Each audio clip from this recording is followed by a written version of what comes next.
Hello दोस्तों, राधे राधे, जय श्री कृष्ण। दोस्तों, इस वीडियो में हम एक ऐसी सच्ची घटना के बारे में बात करेंगे जो आपने कभी नहीं सुनी होगी।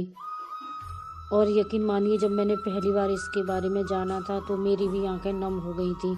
यह एक ऐसी सच्ची घटना है एक संत के बारे में जो एक बार वृंदावन घूमने आए थे।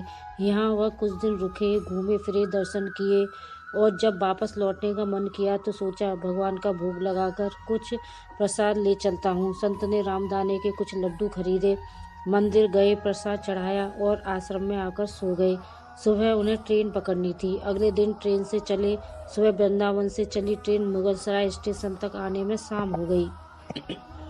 संत ने सोचा अभी तो पटना जाने में 3-4 घंटे और लगेंगे, भूख लग रही है। मुगलसराय में ट्रेन आधे घंटे के लिए रुकती है, चलो हाथ पैर धोकर संध्या बंदन कर कर कुछ खा लिया जाए। संत ने हाथ पैर धोए और लड्डू खाने के लिए डिब्बा खोला। उन्होंने देखा लड्डू में चींटे लगे हुए थे। उन्होंने चींटों को हटाकर 1-2 लड्डू खा लिया। बाकी बचे लड्डू प्रसाद बांट दूंगा यह सोचकर छोड़ दिए। पर कहते हैं ना, संत हृदय नवनीत समाना। बेचारे को लड्डुओं से अधिक उन चींटों की चिंता हो रही थी। उन्होंने सोचा यह चींटे वृंदावन से इस मिठाई के डिब्बे में आए हैं। बेचारे इतनी दूर तक ट्रेन में मुगल सराय तक आ गए हैं। कितने भाग्यशाली थे जो इनका जन्म वृंदावन में हुआ था। अब इतनी दूर से पता नहीं कितने दिन या कितने जन्म लेंगे, या वापस जा पाएंगे या नहीं जा पाएंगे। पता नहीं इन्हें ब्रज की धूल इनको फिर कभी मिलेगी या नहीं मिलेगी। मैंने कितना बड़ा पाप कर दिया, इनका वृंदावन इनसे छुड़ा दिया। मुझे नहीं वापस जाना चाहिए इनको वहाँ छोड़ने के लिए। और संत ने उन चींटों को वापस उसी मिठाई के डिब्बे में सावधानी से रखा और वृंदावन की ट्रेन पकड़ ली। उसी मिठाई की दुकान के पास गए, डिब्बा धरती पर रखा और हाथ जोड़कर खड़े हो गए।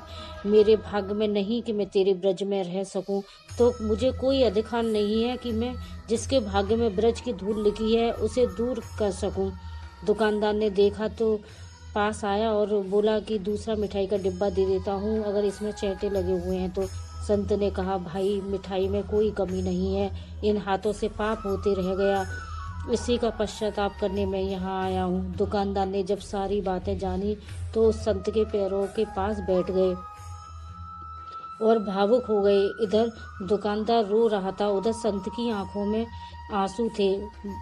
बात भाव की है, बात इस निर्मल मन की है, बात ब्रज की है, बात मेरे वृंदावन की है, बात मेरे नटवर नागर और उनकी राधा रानी की है, बात मेरे कृष्ण की राजधानी की है। बूझो तो बहुत कुछ है, नहीं तो बस पागलपन है, बस एक कहानी है। घर से जब भी बाहर जाएं तो घर में विराजमान अपने प्रभु से ज़रूर मिलकर जाएं और जब लौट कर आएँ तो उनसे ज़रूर मिलें, क्योंकि उनको भी आपके घर लौटने का इंतज़ार रहता है। घर में यह नियम बनाएं कि जब भी घर से बाहर जाएं या घर से निकलें तो मंदिर के पास अवश्य थोड़ी देर खड़े हों और प्रभु मेरे साथ चलिए, आपको मेरे साथ रहना है, ऐसा बोलकर ही घर से निकलें। क्योंकि आप भले ही लाखों की घड़ी हाथ में क्यों न पहने हों, पर समय तो प्रभु के हाथ में है ना। राधे राधे, जय श्री कृष्णा। अगर आपको मेरी वीडियो अच्छी लगी हो तो प्लीज़ लाइक सब्सक्राइब अवश्य करें और शेयर करें। Thank you.